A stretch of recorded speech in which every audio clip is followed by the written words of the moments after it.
Hello guys, magandang umaga sa inyo guys, magandang araw. Kumusta mga buhay-buhay natin mga kaibigan? So guys, buti na-recover ko yung itong YouTube channel ko na to. Ayan no, so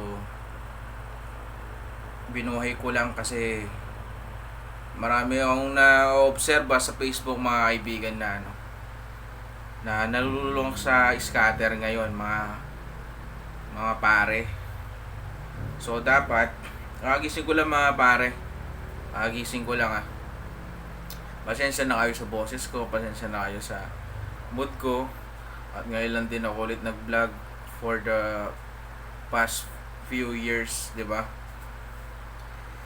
So ngayon nagbabalik ako ulit para lang makatulong sa inyo mga kaibigan, mga pare, mga boss. Kailangan ko lang ulit i-share sa inyo ang aking mga kaalaman. Kung tama ba yung kung kailangan ko i-share sa inyo yung sabong dati na naging Pogo ngayon. So Pogo means parang online casino siya kaibigan, mga pare. So ayun, hindi ko alam sa government natin bakit ganun, pero I'm not against the government since sabi nga rin ni Pangulo Duterte dati na kailangan nila na mag-operate yun dahil kailangan din ng pondo ng gobyerno, which is true. Pero ngayon parang feeling ko mas mas mas lumalala yung ngayon guys sa mga scatter na nabubuo online. So magano ka lang ng Facebook, open ka ng Facebook guys, ang dami ng mga vlogger na pare, mga nagpo-promote ng sugal mga pare. So ako, since idol ko si Doggy, si Chooks, sino ba? Si Sainty. Lahat yung mga pinapanood ko na yun. Dati ML yun, ML lang. Yan yung mga favorite vlogger ko. Pero ngayon tangin na. Nagpatukso sa pera mga pare. Parang yun nga, malaki nga daw yung offer sabi ni Doggy, kaya ginrab niya. Siyempre pera na yun, 'di ba? Pero hindi nila alam, nakakaano na sila, nakakasira na ng kinabukasan ng mga manonood, ng mga fans nila, 'di ba? Mga followers. So ito, napaisip ako. So yun nga, sinong hindi may kayat na na maglaro sa ganung platform, 'di ba? Na yung piso daw nila nagiging 30k. Siguro dati kasagsagan ng yun, totoo, yung di pa gaano sikat. Kasi ilulubog din sila doon Parang tawag dito, first time luck yung tawag yata. First time luck. First time na player na pinanalo at ilulubog din kalaunan. Excuse me guys. Gusto ko lang i-share sa inyo, ibahagi yung mga na-observe ko sa Facebook, social media, na dapat hindi ganoon. Hindi tama na i-promote nila yung ganong wisyo, 'di ba? Bisyo. Dapat isipin din nila yung mga manonood sa kanila, kasi kung walang nanonood sa kanila, wala sila ngayon.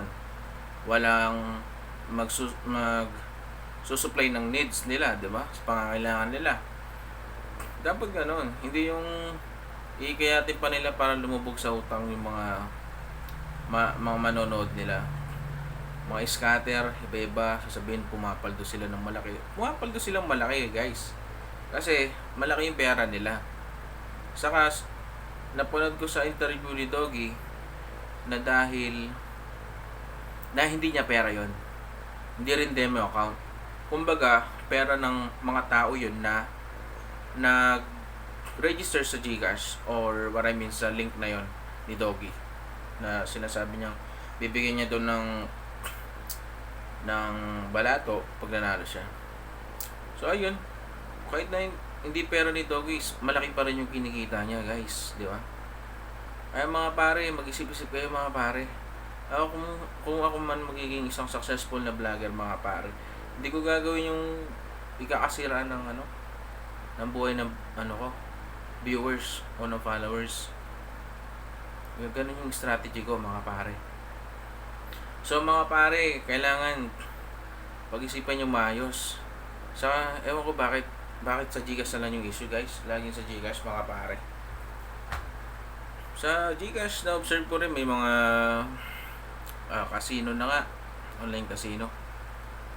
Especially marami na naman nalulong sa Baccarat mga pare. So Baccarat para siyang Lucky 9 talaga siya guys. Lucky 9 na may pula, may asul. Parang lang guys, parang bumalik yung online sabong mga pare. Pero sa Baccarat mabilis yung pera. Mabilis nga yung pera, mabilis naman maubos. Kasi within 15 seconds mga pare, yun lang yung betting. Mas mabilis siya na sugal kaysa sa sabong. So kahit anong plataforma pa yan guys, yung sugal is gawain ng tamad mga pare. Kaya ngayon mga pare, mag-isip kayo mga pare. Excuse me, thank you. So ako, nag-iisip ako ngayon ng gusto kong maitulong sa inyo mga pare. Gusto ko kayong hikayatin na magbago at bawat piso is mahalaga guys. Mahalaga yan mga pare kasi dugot at pawis ang punan natin dyan mga pare. Diba? At ako sinasabi ko sa inyo to mga pare para ako ay makatulong at makasalba ng isang buhay. Hindi ako against sa mga nagsusugal. Ang sugal kasi guys, ginawa yan para sa mga tao mayaman, sa may mga puhunan mga pare.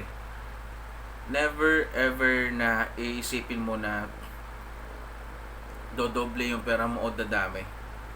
Kasi kalaunan guys, babalik ka rin dyan kasi nanalo ka, pumaldo ka. Sabi nga nila, pumaldo ka. Pag pumaldo ka, accept mo na matatalo ka. Tumama ka, mag hit and run ka na mga pare. Kasi parang sabon lang yan mga pare. Diba? Ang layunin ko lang mga pare is mag-quit na kayo, mag-stop ulit. So parang bumalik lang ako sa pagpapayo ko dati sa mga na-addict sa online sabong na nabaon sa utang, may mga nabawian ng buhay. So dito mga pare, ito actually pwede sa mga bata rin to yung mga mga ganon na dapat tutukan din ng gobyerno na huwag nila pa yung tulutan yung mga bata mga pare, lalo yung mga minor de edad, diba? So guys, dapat may rin kayo, may abiso kayo sa mga magulang yung mga pare. So sa lahat ng mga nakakanood ng vlog ko, dapat pag-isipan nyo mabuti sa mga minor de edad, sa mga nasa gustong gulang, sa may mga asawa at anak, may mga pamilyadong tao. Dapat pag-isipan nyo na magkatrabaho kayo. Sabi natin isang araw may 600 or 700. Huwag nyo nang never take a risk na isugal mga pare. Never ever mga pare, kasi hindi totoo yung swerte guys.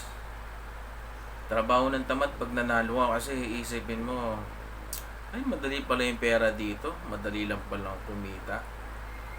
Isipin mo na mag-absent ka, may time pa nga natatamarin ka. At dati ako, di-experience ko yung hindi ka makakatulog pag natalo ka guys. Mga pare, mga boss, dapat hindi nyo isipin yung mga ganung bagay. Dapat masarap mabuhay na walang problema mga pare.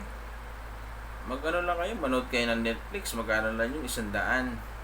Mag Mobile Legends kayo or Honor of Kings, ang daming paglilibangan mga pare. O kaya family time, manood kayo ng movie or mag-SM. Pwede rin kayo mag-vlog guys, katulad ko, diba? Pwede kayo mag-vlog. Pwede kayong mag-shot. Pampakalma mga pare. Di ba?